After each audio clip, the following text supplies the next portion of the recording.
ଆପଣ ପଡ଼ିଶା ଘର ଝିଅକୁ ଭଲ ପାଇ ଗାଁର ପୁଅ ଗାଁର ଜଇଁ ହେବାକୁ ଇଚ୍ଛା କରି ବିଫଳ ହେଇଛନ୍ତି କି? ଯଦି ବିଫଳ ହେଇଛନ୍ତି ତେବେ ପ୍ରେମିକାର ବାହାଘର ହେଲେ କ'ଣ କରିବେ? ଦେଖନ୍ତୁ, ପ୍ରେମିକା ବାହାଘର ମାନେ ତ ହୃଦୟ ଭାଙ୍ଗି ଖଣ୍ଡ ଖଣ୍ଡ ହେଇଯିବ।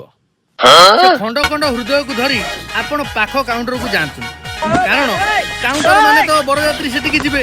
ଯଦି ଆପଣ ମାଲ ଫାଲ ପିଇକି ତାଙ୍କ ଆଗରେ କ'ଣ କହିକୁହା ଦେବେ, ସେମାନେ ଜାଣିଯିବେ ଆମ ବରକୁ ବାହା ହେବା ପୂର୍ବରୁ କନ୍ୟା ତାହେଲେ ଏଇ ଟୋକାଟିକୁ ମାଣ୍ଡୁଛେଣ୍ଡ କରିକି ଯାଉଛି।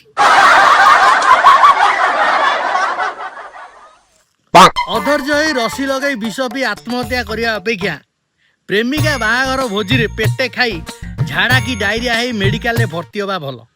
କାରଣ ଏ କଥାଟା ଯେତେବେଳେ ଚାରିଆଡ଼େ ପ୍ରଚାର ହେଇଯିବ, ପ୍ରେମିକା ବାହାଘର ଭୋଜି ଖାଇ ଏ ଅବସ୍ଥା ହେଇଛି ବୋଲି କମ୍ ସେ କମ୍ କିଛି ହତାଶ ପ୍ରେମିକଙ୍କ ପାଇଁ ତମେ ତ ଉଦାହରଣ ହେଇପାରିବ।